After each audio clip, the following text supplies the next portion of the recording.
जय झूलेलाल। अॼु असां ठाहींदासीं सिंधियुनि जी फेमस डिश वड़ियूं पटाटा पीज़ दाग वारी रस में, जेके ॾाढा टेस्टी ठहंदा आहिनि। अचो त शुरू था कयूं पिया। इन जे लाइ पहिरियों दाग पचाइणो आहे, जिन जे लाइ खणंदासीं कुकर। उन में विझंदासीं तेल जीअं गरम थी वेंदो त इन में विझणो आहे बसर खे सफ़ा सन्हो कटे इस्तेमालु करिणो आहे। ते मां 4 बसर यूज़ कया आहिनि।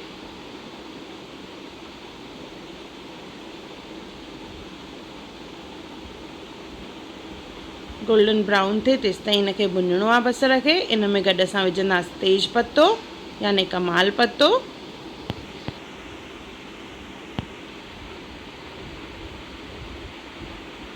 सो बसर लॻभॻि भुंजी वियो आहे। इन में विझंदासीं असां अदरक, सावा मिर्च, 1-2 मिंट अञा भुञंदासीं इनखे।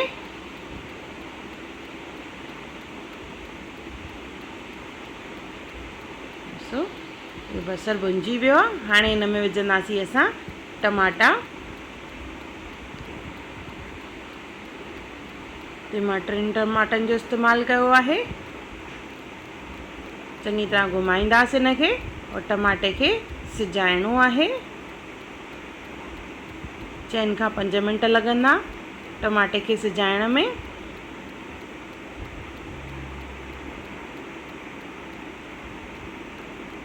सो टमाटो लॻभॻि सिजी वियो आहे। इन में विझंदासीं असां हैड, ॻाढ़ा मिर्च, दाणा ऐं आख़िरी में गरम मसालो।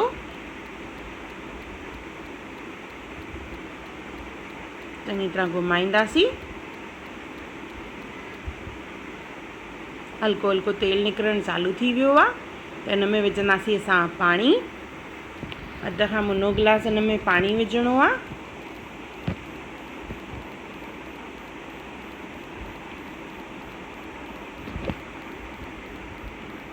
घुमाए करे कुकर जो ढकणु बंदि कंदासीं और 3 खां 4 सीटियूं लॻाईंदासीं जीअं बसर ऐं टमाटो सिजी वञे।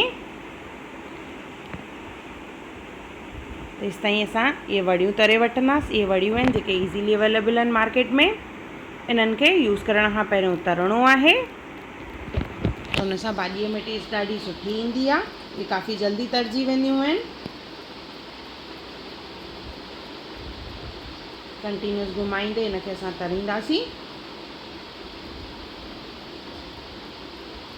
इन्हनि जो कलर हल्को ब्राउन थी वियो आहे। इन्हनि खे कढी वठंदासीं। कुझु माण्हू इन्हनि खे सॼो यूज़ कंदा आहिनि और कुझु वरी इनखे तोड़े करे यूज़ कंदा आहिनि। मां हिते सॼो ई इस्तेमालु कंदमि। इहे वड़ियूं तरिजी वियूं आहिनि। ऐं कुकर मां बाफ़ कढी उनखे असां चङी तरह विलोड़ींदासीं। मतिलबु सॼो मैश करिणो आहे बसर खे, टमाटे खे।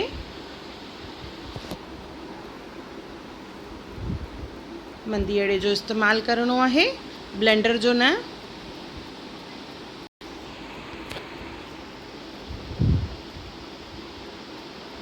ॾिसो इन तरह मंदीअड़े सां मटे करे असां हाणे हिन में विझंदासीं वड़ियूं जेके असां तरे रखियूं आहिनि। गॾु विझंदासीं असां पटाटा। वॾा टुकर विझणा आहिनि पटाटनि जा। पीज़,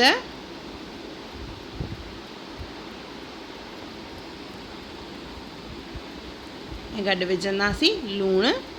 ॿिया मसाला असां विझी चुका आहियूं।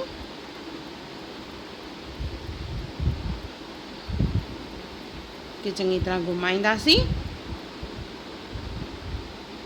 इन में विझणो हाणे पाणी।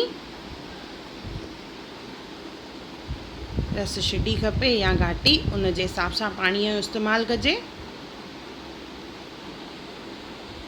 मां हिते 2 गिलास पाणी विझी रही आहियां। मूंखे रस चांवरनि जे हिसाब सां खपे।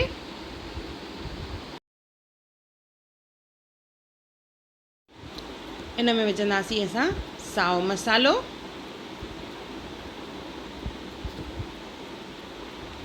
कुकर बंदि करे उनखे सीटियूं लॻाईंदासीं।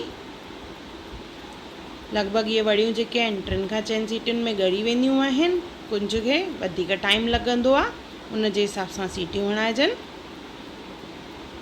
और इनखे गर्मा गर्म असां सर्व कंदासीं। असांजी वड़ियूं पटाटा पीज़ भाॼी तयारु आहे।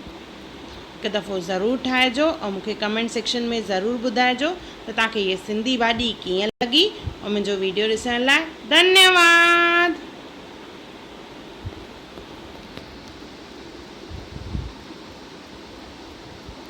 तव्हांखे मुंहिंजे चैनल हुनर मुस्कान का ते मुंहिंजा वीडियोस हिंदीअ में सिंधीअ में पसंदि अचनि था, उन्हनि खे लाइक कजो, शेयर कजो और ज़रूरु सब्सक्राइब कजो। और मुंहिंजे नई अचण वारी वीडियोस खे ॾिसण जे लाइ बेल आइकॉन ज़रूरु क्लिक कजो।